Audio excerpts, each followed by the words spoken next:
Hola, ¿qué tal? Bienvenidos a su clase de cultura cívica. El día de hoy comenzaremos a analizar la parte relativa a los procedimientos de justicia cívica, un tema bastante interesante, dado que analizaremos las diversas violaciones en las que pudiera incurrir el juez cívico al momento de substanciar tanto los procedimientos de detención flagrante como el procedimiento de queja por parte de algún ciudadano por la presunta comisión de una infracción a la ley de cultura cívica o cualquiera de los ordenamientos en materia de faltas de policía y buen gobierno que le dan competencia al juez cívico y que ya analizamos con antelación al desarrollar la parte relativa al marco normativo de la justicia cívica. Y en el caso concreto me considero con la calidad moral para hacer tales observaciones, ya que su servidor se desempeñó durante 12 años como juez cívico y también laboré como supervisor de los juzgados cívicos y en el área de quejas y seguimiento de inconformidades. Consecuentemente, pues conozco con toda precisión dónde están las fallas en las que normalmente incurren los jueces cívicos. Desde luego la intención de la eh, presente cápsula es en primera instancia pues hacerle ver al juez cívico donde pudiera ser endeble su determinación para que eh, en la pues, en lo mayor posible eviten cometer algún tipo de violación al momento de sustanciar un procedimiento en contra de un justiciable en materia de justicia cívica, así como también dotar a los abogados postulantes de las herramientas necesarias para combatir los actos arbitrarios por parte de estas autoridades y de alguna manera se empiecen a fijar precedentes en la materia que ayuden de alguna manera a mejorar todo lo relativo a la impartición de justicia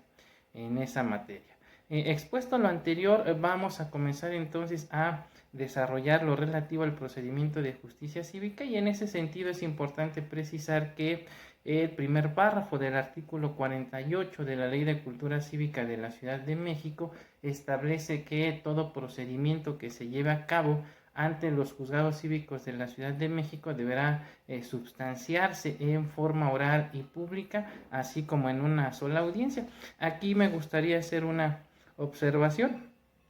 Si bien es cierto que los procedimientos en materia de justicia cívica son sumarísimos y deben desahogarse por regla general en una sola audiencia, hay excepciones donde el juez puede eh, suspender la audiencia por una ocasión para efecto de que, por ejemplo, las partes puedan obtener las pruebas pertinentes para desahogarlas ante el juez cívico. Por ejemplo, esto se permite tratándose de la prueba documental en el procedimiento de queja. Asimismo, eh, considero pertinente comentarles que si bien es cierto, por ejemplo, en los procedimientos de daño culposo por tránsito de vehículo,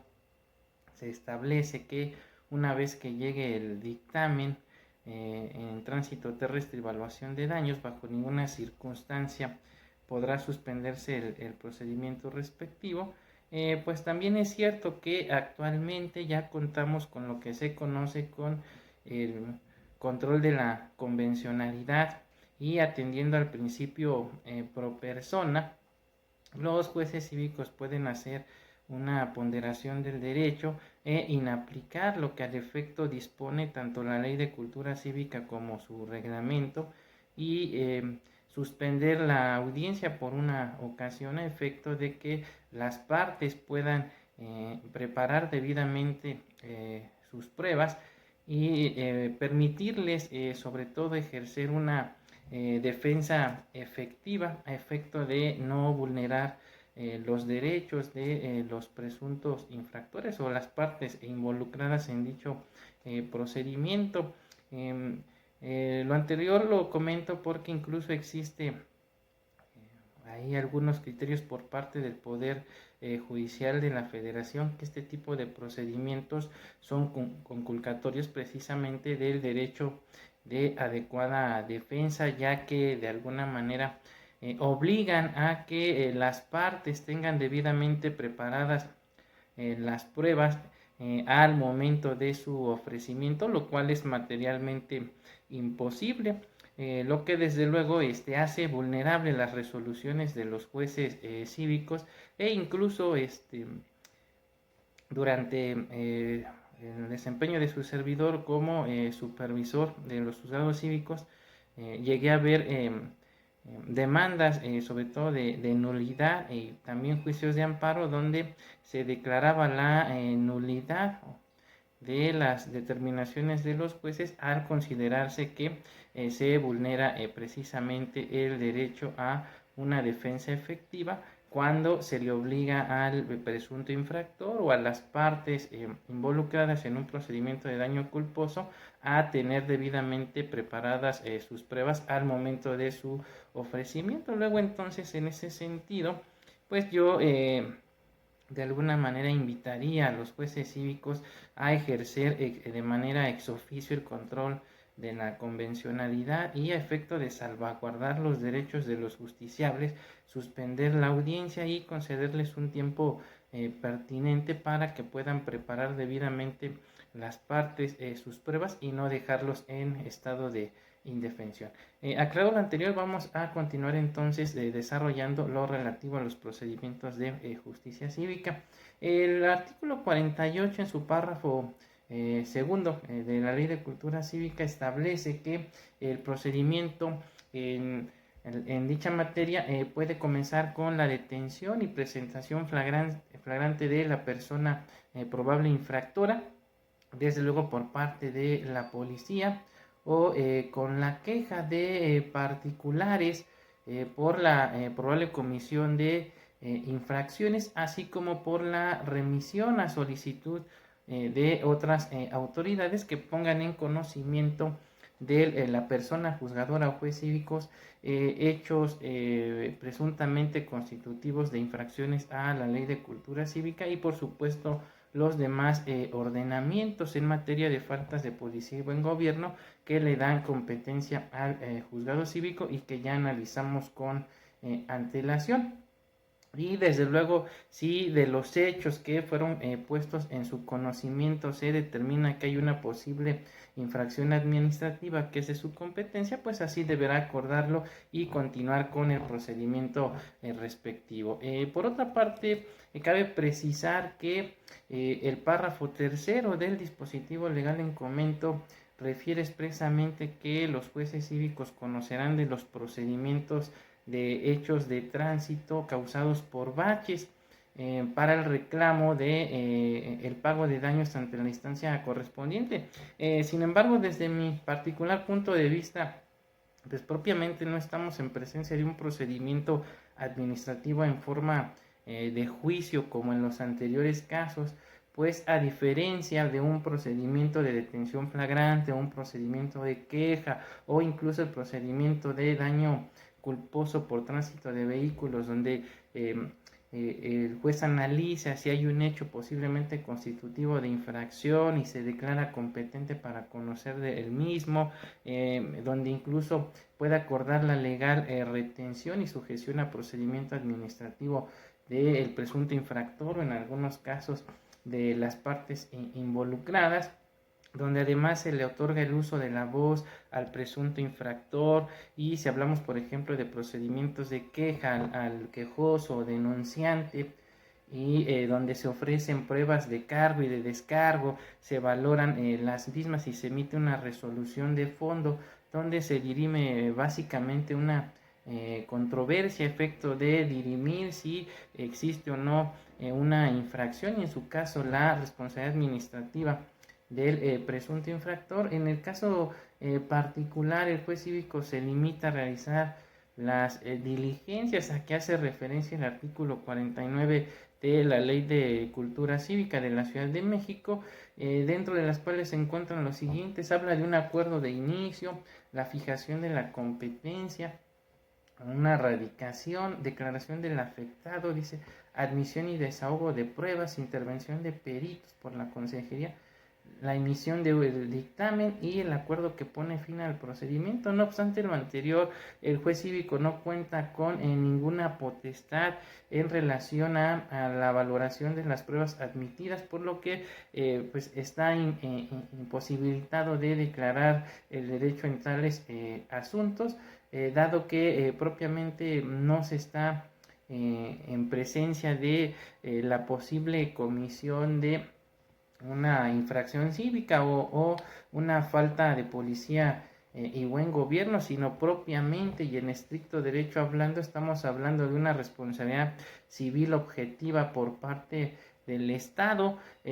o lo que se conoce en el derecho administrativo como una actividad irregular por parte de los órganos del Estado, y que nada tienen que ver entonces con la aplicación de sanciones a las infracciones, leyes y reglamentos en materia de faltas de policía y buen gobierno, por lo que finalmente el afectado pues deberá acudir ante las autoridades competentes a reclamar la reparación del daño. Y lo anterior pues no tiene una explicación de carácter jurídico, sino más bien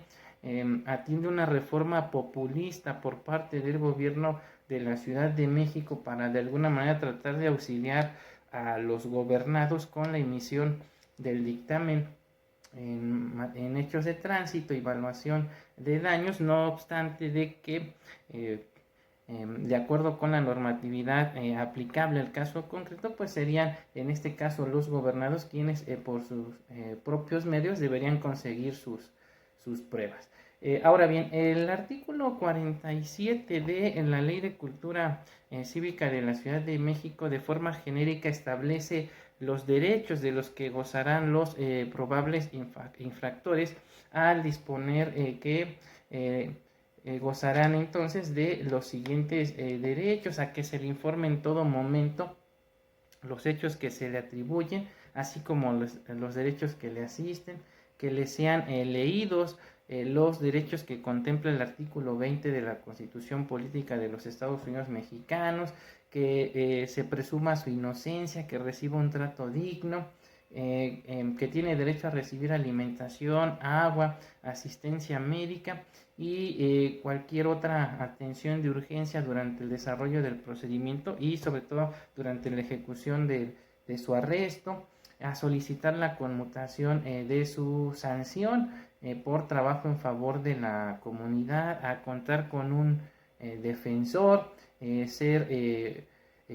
oído y vencido en una audiencia pública por parte de la persona juzgadora o juez cívico, a comunicarse con algún familiar o persona que desee para hacerle saber los motivos de su detención y el lugar en donde se encuentra y bajo custodia de qué autoridad, así como a recurrir las sanciones impuestas por parte del juez cívico, incumplir sus arrestos en espacios dignos, a no recibir sanciones que excedan lo dispuesto por el artículo 21 de la Constitución Política de los Estados Unidos Mexicanos, es decir, que no sobrepase las 36 horas tratándose de arrestos, y las demás que señalen las disposiciones aplicables. Desde luego, el contenido de el precepto legal antes comentado, ese es un avance en cuanto a la aplicación de los principios garantistas del derecho penal al derecho administrativo sancionador. Obviamente,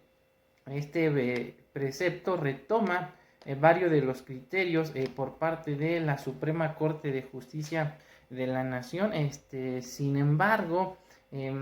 aún falta mucho por mejorar, pues los derechos fundamentales reconocidos por el precepto legal en comento se vuelven letra muerta, sobre todo porque la Ley de Cultura Cívica ya en preceptos más adelante pues contiene algunas cuestiones que desde mi punto de vista son inconstitucionales o inconvencionales, y que de alguna manera hacen que el juez cívico se vea obligado a vulnerar los derechos de los justiciables. Aunado a lo anterior, pues ya habíamos comentado todas las carencias con las que tiene que afrontar su labor el juez cívico, como lo es desde luego elaborar o realizar sus funciones con una ley inconstitucional que no tiene un fundamento en nuestra norma fundamental, ya que el Congreso de la Ciudad de México pues no cuenta con atribuciones para legislar en dicha materia. Sin embargo, pues los jueces a efecto de tratar de darle pues, la legalidad mayor posible a sus actuaciones, pues tienen forzosamente que ceñirse a esta ley. Y luego la cuestión de que no se expidió nunca el reglamento de dicho ordenamiento y se ven obligados a seguir aplicando ya un reglamento que se encuentra abrogado, dado que la ley que le dio origen pues ya no se encuentra vigente, la falta de personal, el no contar con policía de imaginaria o lo que en la práctica se conoce como el guardia, es decir, son muchas las situaciones con las que tiene que afrontar el juez cívico y que de alguna manera pues le imposibilitan el que llegue a respetar todas y cada una de los derechos a los que hicimos alusión con antelación. Ahora bien, el artículo 50, párrafo primero de la Ley de Cultura Cívica refiere que el Código Nacional de Procedimientos Penales será de aplicación supletoria a las disposiciones de la Ley de Cultura Cívica por cuanto hace al procedimiento. No obstante lo anterior, la supletoriedad del Código Nacional de Procedimientos Penales lamentablemente en la práctica es casi nula, y no por una cuestión imputable al juez cívico, sino de nueva cuenta al legislador. Pues no obstante de que la Ley de Cultura Cívica de la Ciudad de México, vamos a decirlo, es nueva prácticamente, dado que fue expedida el 7 de junio de 2019, es decir, tiene un escaso año de vida. La misma no es más que una copia fiel con ciertas modificaciones de la abrogada Ley de Cultura Cívica para el Distrito Federal del 31 de mayo de 2004, la cual desde luego fue elaborada bajo los principios del proceso penal de corte tradicional o mixto. Luego entonces prevé reglas procedimentales compatibles con dicho sistema, como por ejemplo para la admisión y la valoración de las pruebas, por lo que las mismas se contraponen contra las reglas que deben observarse dentro de un proceso penal de corte acusatorio y oral, lo que incluso pues ha generado que algunos preceptos de la Ley de Cultura Cívica de la Ciudad de México en su momento fueran declarados inconstitucionales al ser impugnados a través del juicio de amparo indirecto o a través del juicio de nulidad. De la misma forma, las figuras de la flagrancia que contempla el artículo 65 de la Ley de Cultura Cívica de la Ciudad de México, pues son las que se contemplaban para el sistema tradicional, por lo que dicho ordenamiento pues sigue contemplando la denominada flagrancia equiparada, siendo que actualmente la misma es inconstitucional, además de inconvencional, por lo que dicho precepto se contrapone con lo dispuesto tanto por el artículo 16, párrafo quinto de la Constitución Federal y por supuesto con lo dispuesto en el artículo 146 del Código Nacional de Procedimientos Penales. Lo mismo ocurre con lo dispuesto en el artículo 73 y 74 de la Ley de Cultura Cívica de la Ciudad de México, pues los mismos violentan el principio de adecuada defensa consagrado por el artículo 20 apartado A, fracción octava de nuestra Constitución Federal, al permitir que el presunto infractor se defienda por sí o a través de persona de su confianza, y todo esto lo veremos a mayor detalle más adelante. Por otra parte, cabe comentar que el párrafo segundo de la ley de, el párrafo segundo del artículo 50 de la Ley de Cultura Cívica de la Ciudad de México establece que cuando en los procedimientos que contempla dicha ley obren pruebas obtenidas por la Secretaría de Seguridad Ciudadana con equipos y sistemas tecnológicos, las mismas deberán apreciarse y valorarse en términos de la ley que regula el uso de Tecnología para la Secretaría de Seguridad Ciudadana de la Ciudad de México. Y finalmente es importante precisar que el artículo 51 de la Ley de Cultura Cívica de la Ciudad de México señala que las actuaciones deberán constar por escrito o por sistema informático y permanecerán en el local del juzgado hasta que la Consejería Jurídica y de Servicios Legales determine su envío al archivo general. Bueno, para empezar, pues no existe como tal un sistema y en los juzgados donde aún llegue a funcionar, pues el mismo es ya obsoleto. Las plantillas que en su momento fueron elaboradas pues ya no son acordes, por lo que los jueces cívicos pues tienen que ajustarlas conforme a la ley que fue expedida el 7 de junio de 2019 y lo más aberrante, no cuentan con un reglamento. Sin embargo, pues para tratar de justificar sus actuaciones, pues siguen utilizando ese reglamento ya abrogado de la ley de cultura cívica del 30 de mayo de 2004. Bueno, una vez expuesto lo anterior, vamos a analizar entonces todos y cada uno de los procedimientos en materia de justicia cívica, para lo cual comenzaremos por el procedimiento de detención flagrante del presunto infractor, pero eso lo haremos en un siguiente video, dado que el tema es bastante extenso, además de interesante. Por el momento me despido y nos vemos en un siguiente video. Hasta pronto.